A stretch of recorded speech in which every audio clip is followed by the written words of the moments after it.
develop a template that will be used for the adjustment of salaries. New minimum wage. FG inaugurates committee on consequential adjustment in salaries. On top of that, Dangote and Economic Foundation also put another 500 million, so that's 1.5 billion. Succor for Maiduguri residents as impact of flood bites harder, just as Vice President Shettima raises hope. The government and people of Niger State that the President is poised to assist all states of the Federation. Plus, pupils and students in Katsina State benefit from renewed hope education support. These exercise books are given free of charge. They are not meant to be sold. Hello and thanks for joining us on the Network News on NTA. I'm Naja Atutijani. Adeola Komiakere joins us tonight from Lagos, while Ayodeji Makinde of our sports desk is on hand for live updates. Ayodeji, what's up with the Junior D Tigress?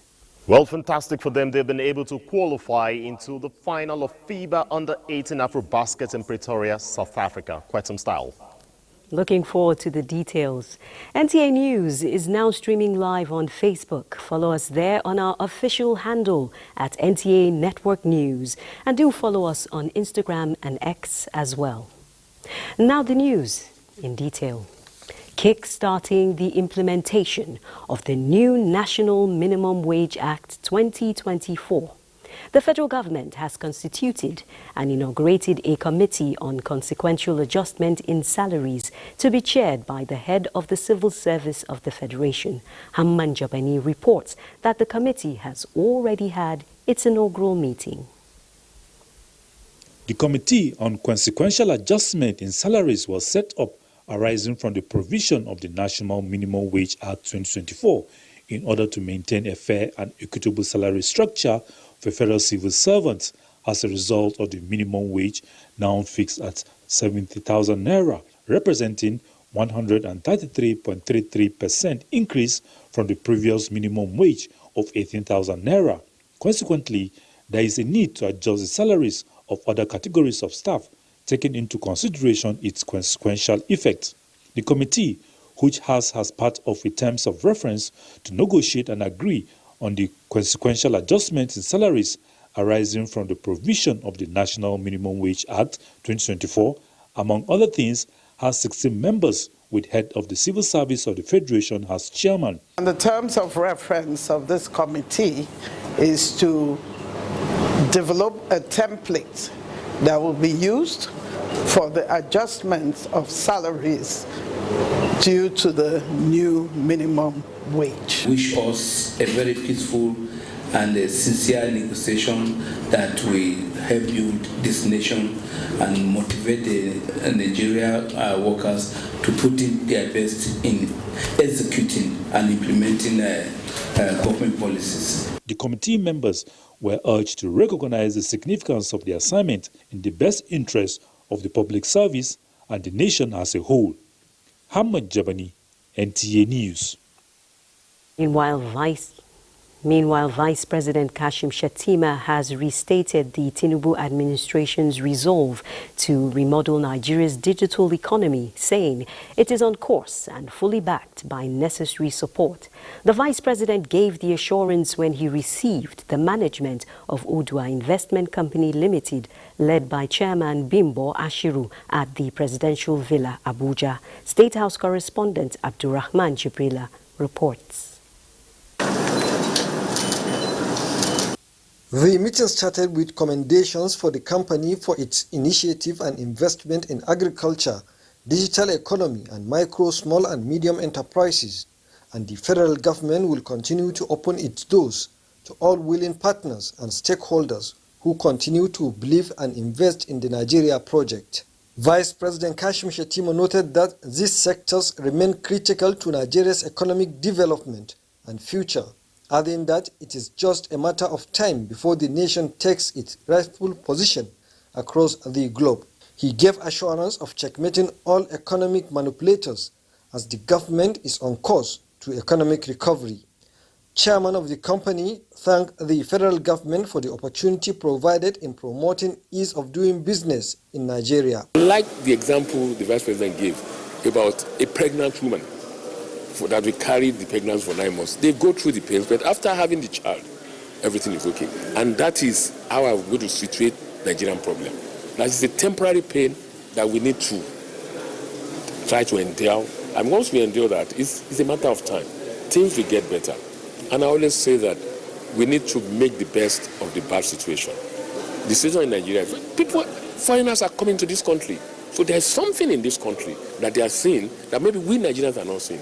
So the moment an average Nigerian is proud to be a Nigerian, I can tell you things will change and we move forward in this country. He expressed optimism that businesses will continue to thrive, calling on citizens and investors to take advantage of the opportunities that abound in Nigeria and do business. From the State House, Abrahman Jibrila, NTA News.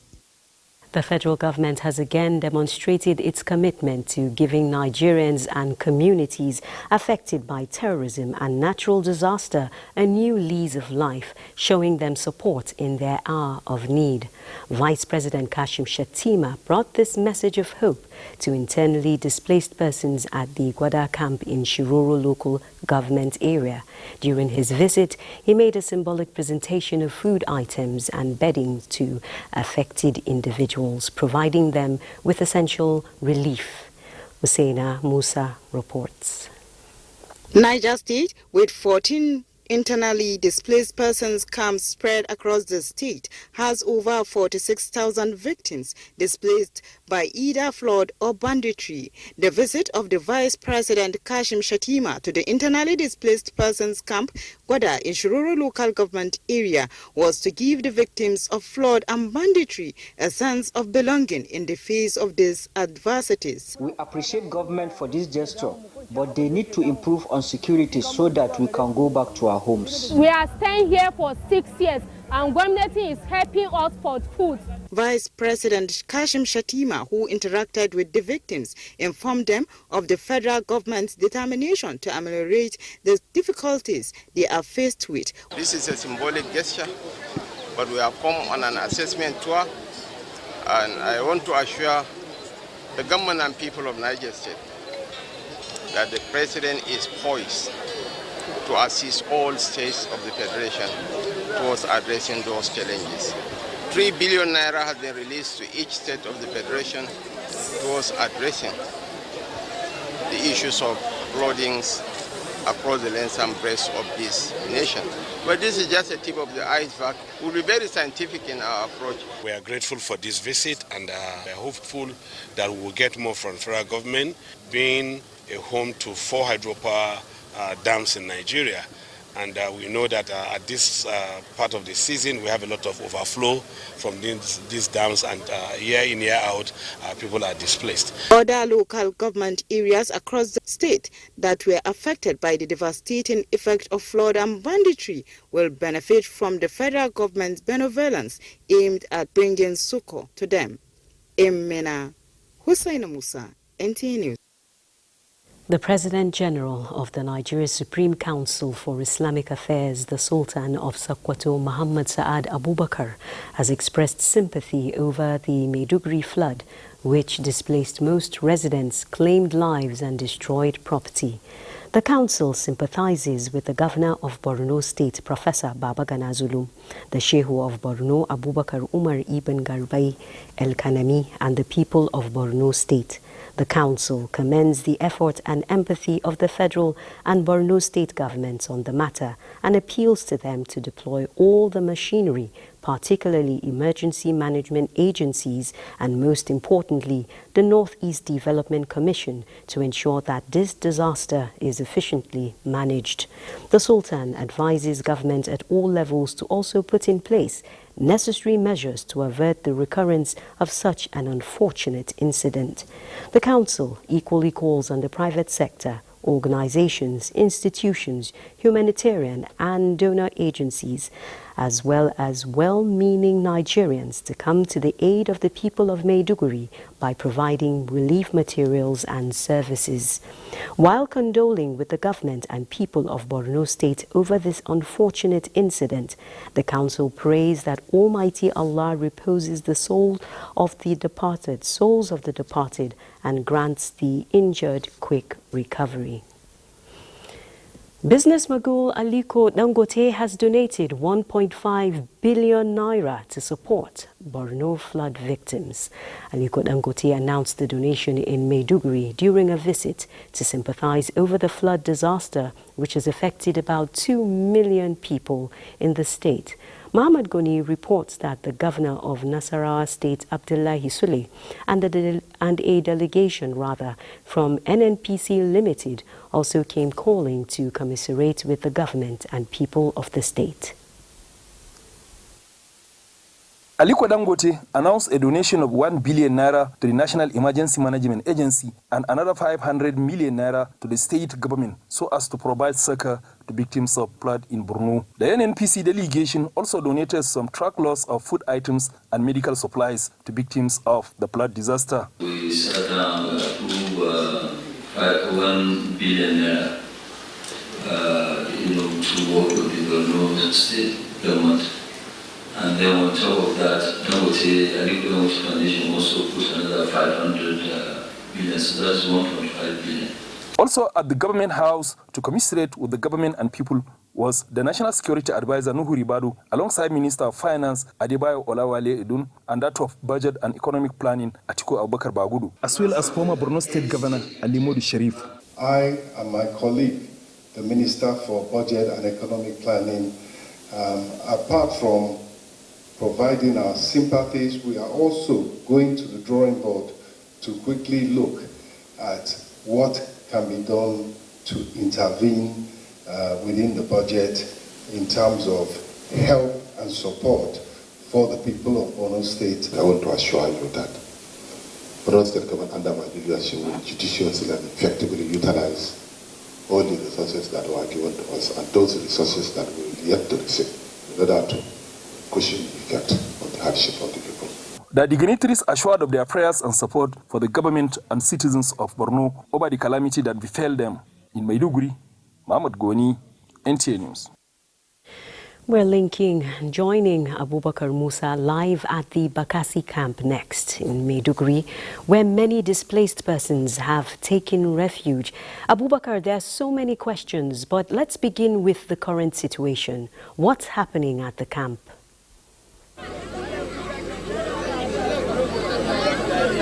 Thank you very much, Naja'atu.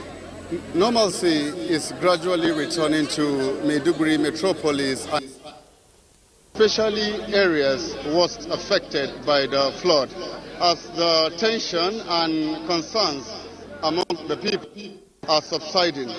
Also, search and rescue efforts are continuing trapped in the flood waters. Medical supplies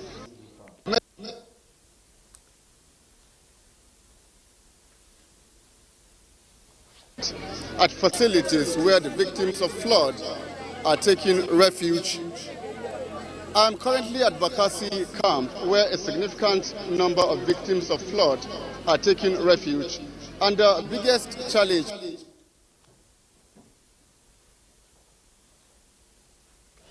All right, Abubakar, we've lost the signal from Maiduguri. Hopefully we'll be able to join him in the course of the bulletin to find out what the biggest challenge is at the camp, among other issues. Still on flood, the dust continues to settle in Maiduguri owing to the devastating flood which hit the city. But it has emerged that the University of Maiduguri Teaching Hospital is one of the public service providers to have suffered the most destruction to equipment. Again, Abubakar Musa reports that the development has forced the hospital to suspend operations for the first time. Of the 14 specialized centers that made up the teaching hospital a referral point within and outside the shores of Nigeria, none of them was spared the destruction brought by the ravaging flood, as all the equipment therein were submerged for about 3 days. The hardest hit among the centers was that of cancer treatment, considered one of the most equipped in the West African sub-region that houses equipment valued at billions of naira. Nothing demonstrates the loss suffered by the University of Maiduguri Teaching Hospital than this machine. They call it linear accelerator. At the time of its installation, 380 naira was to $1. The ravaging flood did not spare the regional laboratory for the control of polio, as well as a molecular laboratory for infectious diseases funded by the World Health Organization. On how the current development has affected efficient healthcare services, none with the hospital, the CMD had this to say. The University of Maiduguri Hospital is the largest hospital in Nigeria and is the one that contains the highest number of specialized centers of treatment. And most of these centers are down. More worrisome for the teaching hospital is the collapse of its water supply system, gas plant, and electricity supply that are all a prerequisite to a teaching hospital of this nature. Maiduguri, Muhammad Abubakar, NTA News. That was actually Muhammad Abubakar and not Abubakar Musa, as earlier announced. Our guest, we have a guest tonight, though, the Chief Medical Director of the University of Maiduguri Teaching Hospital, Professor Ahmed Ahiju, whose hospital has been affected by the flood. So we will be joining the doctor. Stand by for that. Do stay tuned. You're watching the network news on NTA, and we're talking election matters now while we try to reconnect with our guest and correspondent in Maiduguri. The clock is ticking down to the September 19 deadline for campaigns to end, and political parties in Edo State have continued to traverse the length and breadth of the state, wooing the electorate to vote their candidates. Some have gained endorsement from various groups and associations. Udwakopong Achibong is standing by with tidbits on political developments in the state.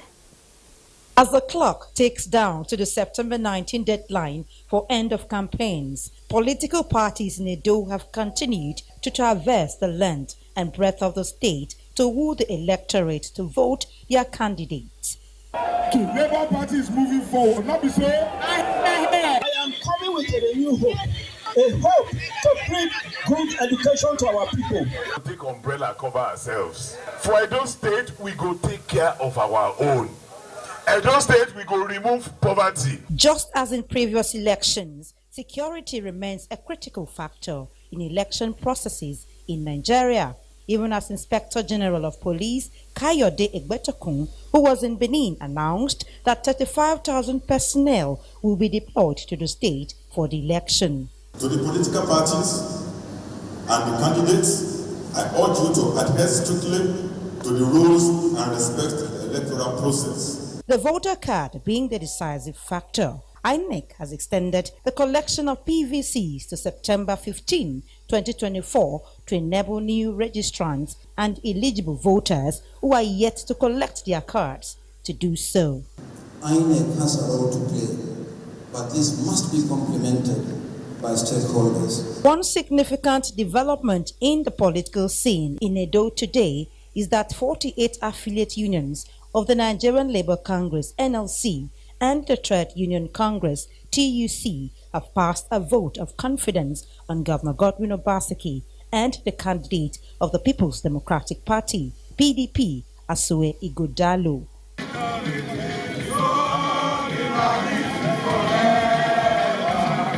In the same vein, the support base of the All Progressives Congress received a boost this Friday as the Butchers Employers Union of Nigeria, Edo State Chapter, declared support for the APC governorship candidate, Senator Monday Okpeolo.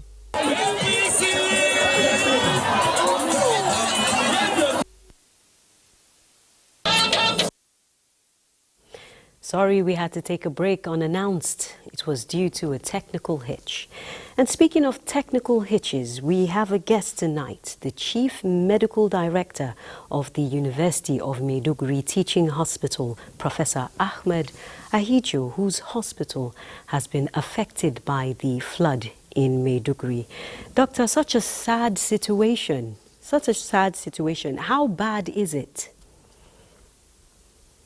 Well, thank you very much for inviting me to join you. The situation is really very bad, and the flood has taken over most part of the city, and so many casualties. I think we just have to do what we can do.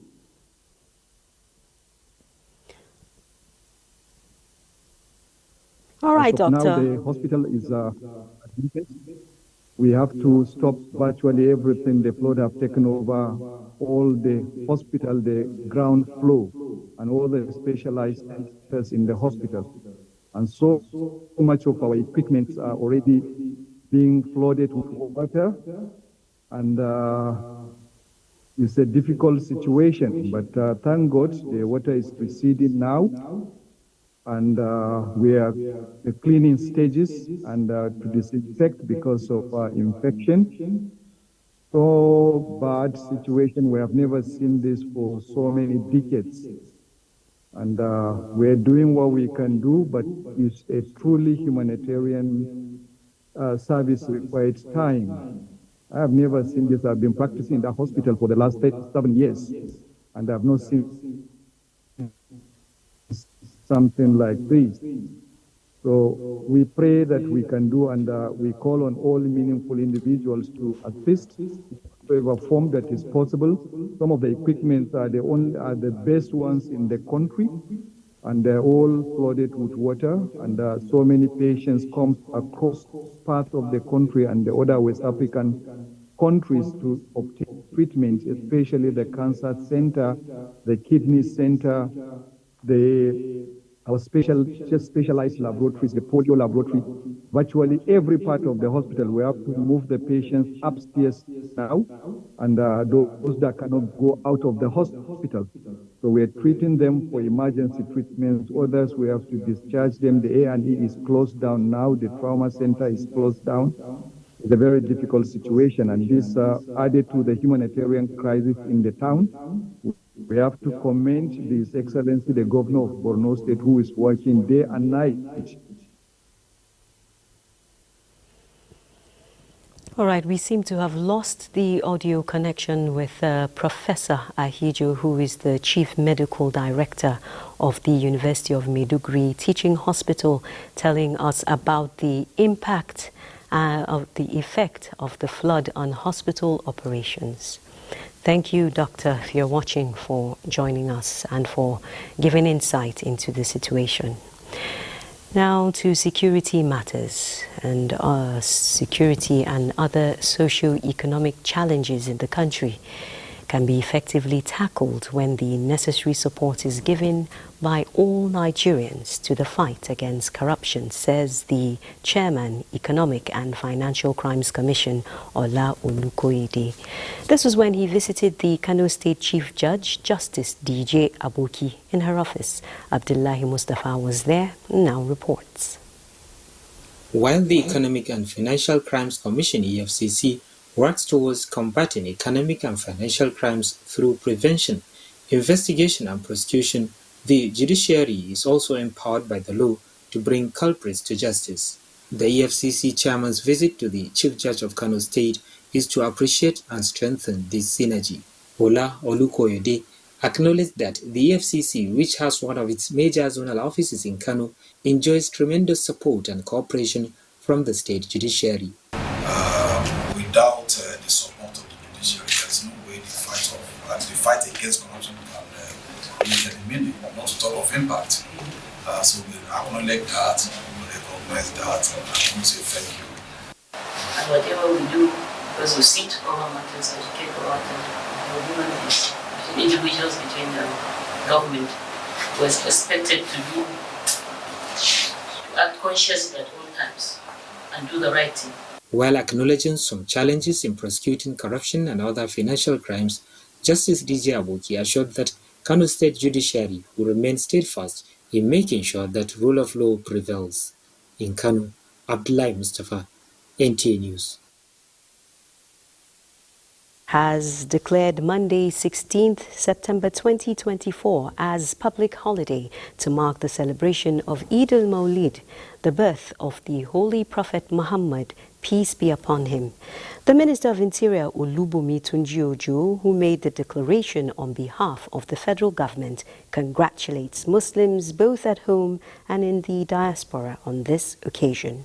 Tunji-Ojo urges them to imbibe the virtues of patience, sacrifice and resilience in the spirit of the season and seize the opportunity of the period to pray for enduring peace and a more prosperous, egalitarian nation.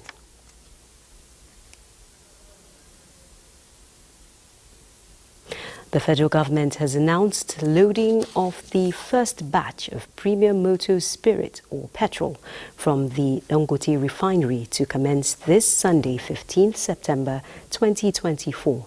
Also from 1st October, the NNPC will commence the supply of about 385,000 barrels per day of crude oil to the Dangote refinery to be paid for in Naira. The chairman of the Federal Inland Revenue Service, Zach Adedeji, who made this known for the implementation committee chaired by the Minister of Finance, has also allayed fears that refined crude from Dangote is being boycotted by marketers, saying that the NNPC will henceforth buy directly from Dangote and sell to marketers for onward distribution. September 2024. In return, Dangote Refinery will supply PMS and diesel of equivalent value to domestic market to be paid for in Naira. Diesel will be sold in Naira by Dangote Refinery to any interested off-taker. PMS will only be sold to NNPC. NNPC will then sell to various marketers for now. The FIR's boss says government strongly believes that the federal government measure is the best for the nation, as it will help reduce transaction costs. And next is business news. Micro, small and medium enterprises have been established as the engine room for growth. But statistics show that only 70% of businesses in Nigeria get to celebrate their 5th birthday. To surmount these challenges, speakers at a strategic retreat convened by the Small and Medium Enterprises Development Agency, SMEDEN, with the theme Grow Nigerian, repositioning MSMEs for sustainable growth and prosperity, say businesses need to stay focused on creating solutions and adding value in order to create wealth and bring about the much desired prosperity of the country. Resources and build a resilient and enduring ecosystem for operators to hasten overall national economic development. But at the end of the day, we'll come up with solid policies, we'll come up with solid strategies, so much so that when we're on the streets, we are one people with one motive. We have a great potential to build businesses that will not only be supplying Nigeria, but can also supply the rest of the world. 220 million people is a great asset to a people. But we must learn how to be able to create value with our skills, our sets, and create business ideas that will be able to grow. For us to grow and prosper, we Meanwhile, Minister of State for Petroleum Resources, Oil, Senator Heineken Lukpobiri says host communities of Nigeria producing oil and gas, HOSTCOM, must join forces with the federal government in the fight against oil theft, as more than 2 billion naira has already been realized in the trust fund within a short period of the PIA. The minister stated this while receiving the leadership of HostCom in Abuja, noting that oil production has increased from 900,000 barrels daily to 1.7 million within 1 year, boosting investor confidence in the industry. The PIA was passed in 2021. But in the last 1 year, so many host community trust funds have been set up. And after the last time when I was briefed, we've gotten over 200 billion. When I came, the volume of production was about 1 million barrels. Today we're doing 1.7. Before you came in, you hear that everybody is leaving, all the oil companies are they are leaving the shores because they saw uncertainty in the industry. But now, you have given them that confidence. Meanwhile, the equities market extended gains Friday, with investors awaiting consumer price index data expected to help determine this month's interest rate. The all-share index climbed by 0.44% to close session at 97,456.7 points. At the end of the last weekday of trading on the Nigerian Stock Exchange, a total of 412.9 million shares in 8,803 deals, corresponding to a market value of 6.4 billion naira, were traded. Today's activity shows 6% improvement in volume, 19% decline in turnover, and 8% decline in deals. The equity capitalization increased to 56 trillion naira. Meanwhile, Japol Gold and Ventures recorded the highest volume of 106 million traded shares, followed by FBN Holdings with 43.2 million, Zenith Bank with 28.6 million, and United Bank for Africa UBA 15.5 million. That's business news. Let's now join Adeola Ineku. Incidentally, the first report has to do with waterways. Adeola. Najatu. To further provide efficient and effective regulatory, economical, and operational leadership in the nation's inland waterways system and develop infrastructure for intermodal transportation system, the National Inland Waterways Authority NIWA Lagos office is sensitizing both public and private jetties, captains, and deckhands in the city on the gazetted waterways regulations. Larry Bilei has more. Before now, regulations guiding movement of the waterways have always been of mutual understanding, doing what should be the norm on the waterways. With the encoding of these regulations in a single gazetted document, the National Inland Waterways Authority is convinced it is now empowered afresh to combat mishaps on the waterways, with the sensitization at jetties presenting the documents to captains, boat owners, and passengers. To let them know what it takes to be on water, so that they do not say they don't know. And all the safety rules and regulations that the inland waterways want all these captains to adhere to. The document, gazetted as Inland Waterways Transportation Regulations 2023, condensed into a 4,479-page book, states categorically regulations guiding safety, qualifications of captains, and environmental ecosystem of the waterways. If we catch now another 6 months, with the book, it will now help people to read and understand what the law says. Because without the book, there is nothing you can do. There's a law now. You know, when you offend a law, just like the drivers on the road, when you cross a law, you have to be penalized. Some captains contravening the law were caught red-handed during the campaign.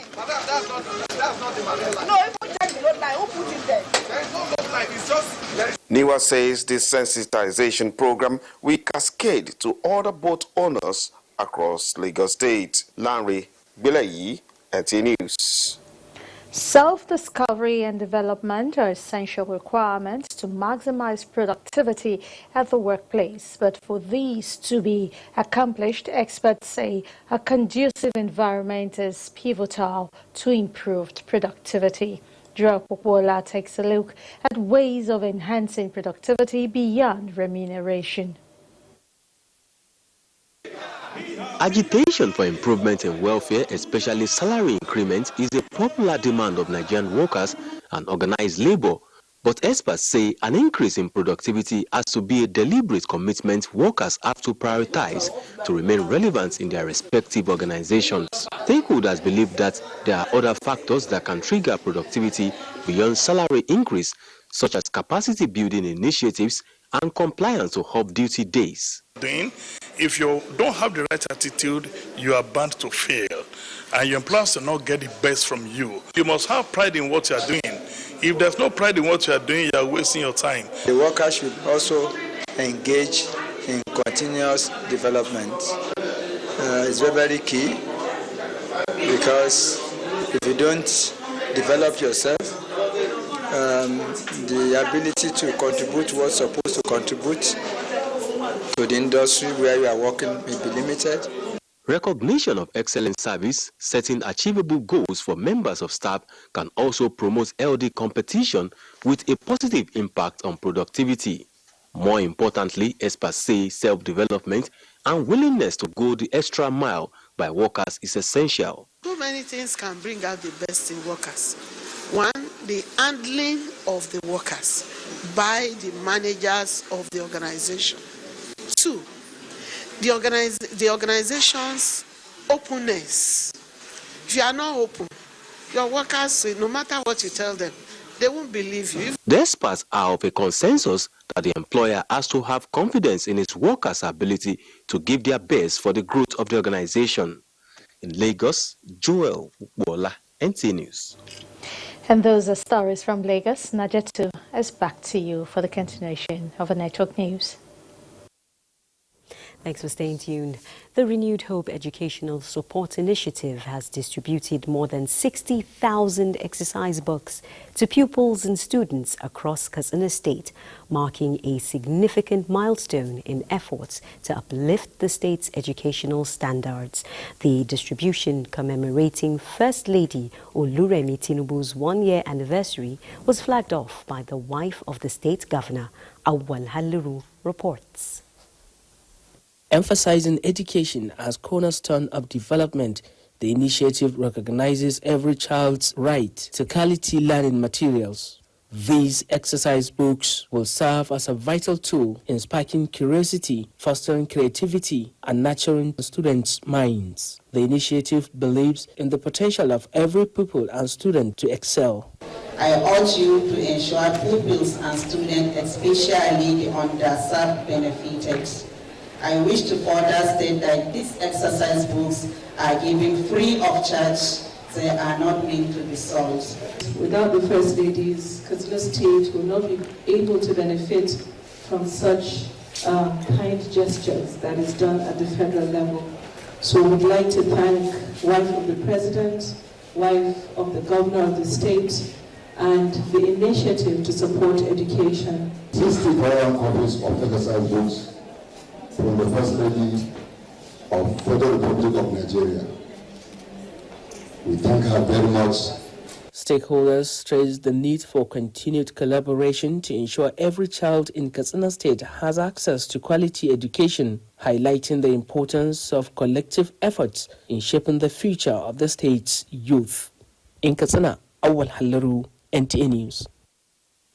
A Nigerian man, Emmanuel Ihejirika, sentenced to death for drug trafficking in Indonesia, has been freed after several years in prison, after his case was taken up pro bono by a Nigerian lawyer based in Washington, D.C., Emmanuel Isha Ogebe. Ogebe offered pro bono services for Ihejirika, whose case appeared to be one of mistaken identity, and offered to follow through as he took the case up to the Supreme Court, becoming successful and Ihejirika was finally let off the hook in December. The chairman CEO Nigerians in Diaspora Commission, Abike Dabiri Erewa, has commended the lawyer for his selflessness and kindness in taking up the case, emphasizing that penalty for drug trafficking in Indonesia is death, and therefore urges Nigerians to stay away from crime. And up next is Sports Update Live with Ayodeji Makinde. Ayo. Thanks, Naja. We'll begin with basketball. As FIBA Afrobasket, well, Nigeria is through to the final of the tournament in Pretoria, South Africa, after they beat Uganda 71-67 points in the semi-final on Friday. The Junior D Tigers secured a 21-20, 24-19, 16-15 and 10-13 points victory to set up a final showdown with defending champions Mali on Sunday. The victory means Nigeria has booked one of the automatic qualifying tickets for the 2025 FIBA Under-18 Women's World Cup in Switzerland. Exploits of teenage athletes at the ongoing National Youth Games where Jude Elechi and Amarachi Chijioke of Team Edo won 3 gold medals each in weightlifting have renewed belief among administrators who vow to sustain development patterns for these talents to excel. Secondary school to the primary school, and that is now yielding the fruit. 7 years later, we are now reaping it. And I can bet you that in the next 10 years, we'll see more of these performances. So I'm also happy to find the young deaf people also. I was watching them train. I even took pictures with them. It's fine to see people, despite their, I don't use the word disabilities, despite their condition, they've been able to annex the talent God has put in them. Back to football. Nigeria champions Rangers International of Enugu secured a 1-0 win over Sangrasa Esperanza of Angola in the first leg of CAF Champions League second preliminary round. Substitute Kazim Ogunleye broke the deadlock in the 77th minute ahead of the second leg in Angola, where they need to avoid defeat to have a realistic chance of progressing to the next round.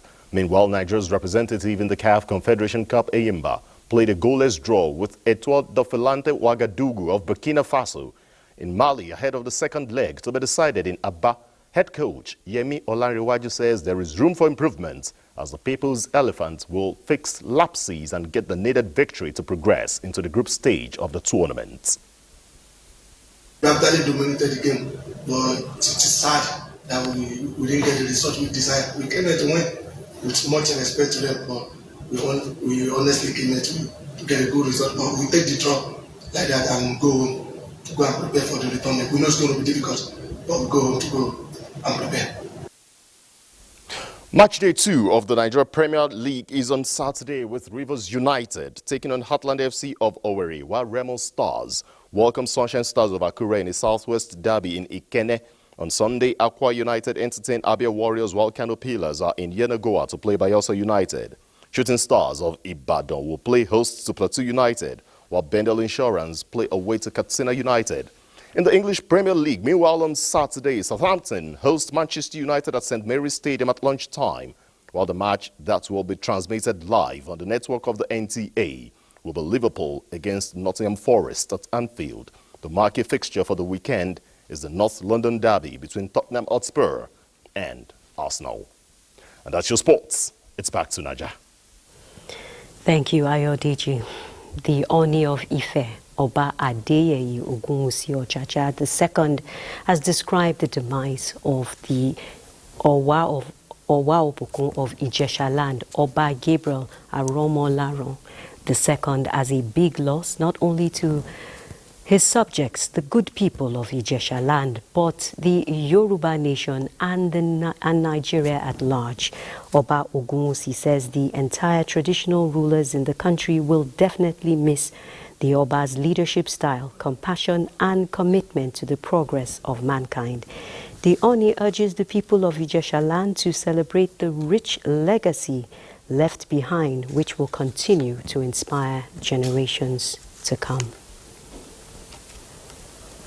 Meanwhile, the NTA family has also suffered a loss. The death has occurred of Malam Hamza Sheikh, retired veteran journalist.